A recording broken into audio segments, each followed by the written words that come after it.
Hey hey Facebook, hey YouTube family. Just coming on and doing a little bit of yesterday's intro video on narcissism and pregnancy. So basically, I wanted to get on here today and just talk a little bit. I wanted to get more in depth with narcissistic personality disorder and pregnancies. As you know, there's three stages for narcissistic personality disorder. There's the love bomb, the devalue, and the discard. And I find in narcissistic personality disorder relationships, you'll go through the deval and the discard, the deval and the discard, and then the love bomb, and the deval and the discard and the love bomb. It's like a circle, and it's a never-ending, evolving circle until you actually get the final discard, or you discard the narcissist. So in my personal experience, in my personal relationship, I went through the love bomb, and then I would go through the deval, and then I would get like basically the discard or ghosting for like a week and a half while he was busy screwing other low bottom hanging fruit. And then he would reappear and be like, "Oh baby, I love you, and tell me you love me and you want me to come home, and everything will be great." And it was like this for about 3 years until finally I was like, no, I'm done. So basically, the love bombing stage, just to kind of break it down quickly, is basically them love bombing you. They will, text and have endless conversations, and what you feel are meaningful, deep conversations. They mean absolutely nothing to the narcissist. Don't fool yourself. They'll stay up. They'll make you like their number one priority. It's almost too good to be true. It's like you fall in love really quickly, and it's because they're marrying you, and they're showing you this projection of yourself, what you want to see in them. It's not them, it's all a facade. So then you go into the devalue stage, and the devalue is where they start to treat you like shit. There's a lot of gaslighting and projection and projecting. There's lots that happens in the devaluing stage.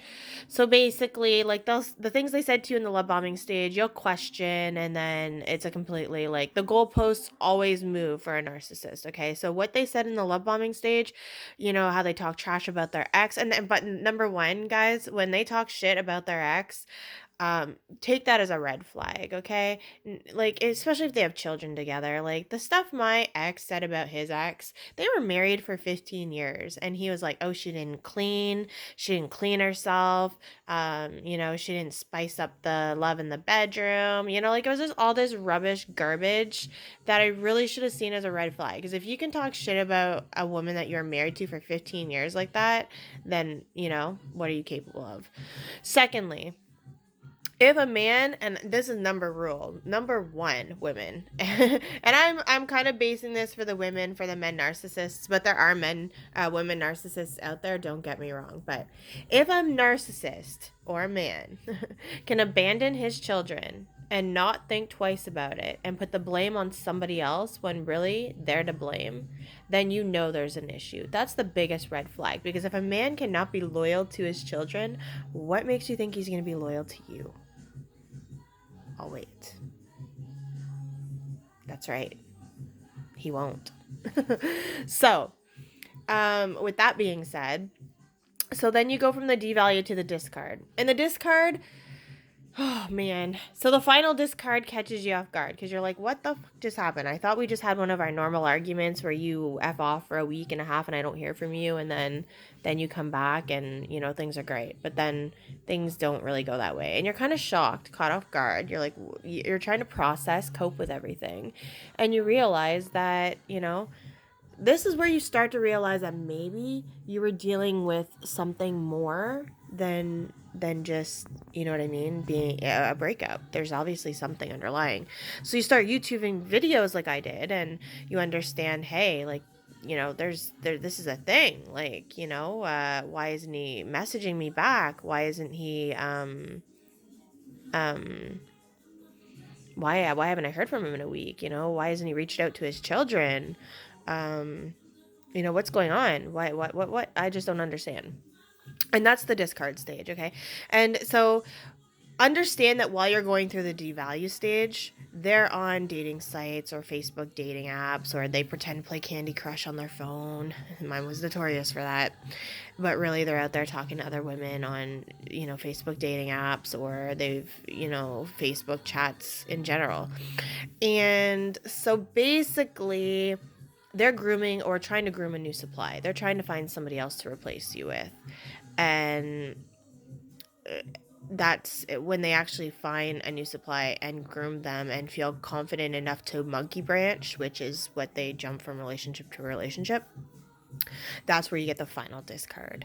So with that being said, um, you're pregnant usually when you find out early stages of pregnancy, and you tell the narcissist. My narcissist, like I said in the previous video, told me, I quote, "I want nothing to do with this baby, and I want a responsibility-free life. I raised my daughter in the early ages of my 20s, and I don't want to be responsible for any other children here forward."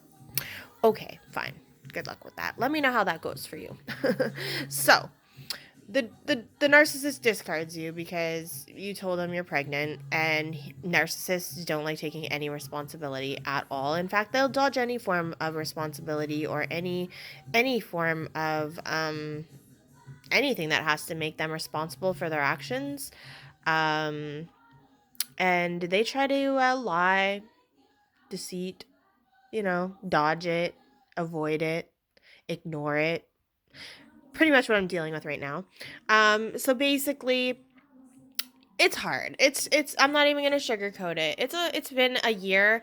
The healing process is the same as having a death. You grieve, you go through all 7 stages of the grieving, and it takes a while to get, to overcome the shock and the abandonment. It's an abandonment trigger that they trigger, and they know they're triggering it. And, that's what they feed off of, your emotions. It gives them control. Number one thing is never give a narcissist control. So as soon as you've been discarded, I know this is easier said than done. No contact. See you later. Have a good life. Okay? Because let me tell you one thing. The narcissist seeked you out because you're an empath. They seeked you out because you're a good person. So after the discard, yes, they're going to smear campaign your name and run you through the dirt and make you out to be the villain and they're the victim, because that's what they always do. If you go back to the beginning stages of your relationship, you'll see that they were the victim and their ex at the time was the villain. And so each relationship they go through, they just keep replacing the villain with a new villain. So, with that being said, they're going to smear campaign you to anybody who will listen. And they're usually at their level, low grade, hanging bottom fruit that will listen to their bullshit and go along with it all. And their flying monkeys will probably reach out to you. And the new supply will probably scope your Facebook and Instagram and try and get intel for, if you have children, for court, and try to use it against you. It's a joke. It's funny. Don't worry. Oh boy. And usually, just to let you know, if this is supposed to make you feel a little bit better, but when the narcissist discards you, because you are friggin' fabulous. As an empath, you possess a power that the narcissist can only dream of having. But anyways, they will monkey branch to this low hanging grade, nasty ass, downgrade, piece of crap, trash bag panda, low grade supply. And we call the new whatever it is a new supply. And the reason it's a new supply and why we call it the low hang grading fruit is because this new supply knew all about you. See, he was talking to this new supply on Facebook for months on end, grooming her prior to monkey branching from one relationship to the next. So the reason that this new supply is the scumbag panda that we call them, is because, like I said, they knew all about you. Don't kid yourself. They were well aware of what they were getting themselves into. The narcissist had painted this picture of you, and now they're in it together to try and take you down, I quote. So, once you've been discarded, you've told the narcissist that you're pregnant, they've discarded you, and basically they're gonna fall off the face of the earth. You're not gonna hear from them. In fact, it's not even gonna be ghosting anymore. It's gonna be silent treatment. You're going to get a complete silent treatment. That's what happened to me for my whole pregnancy.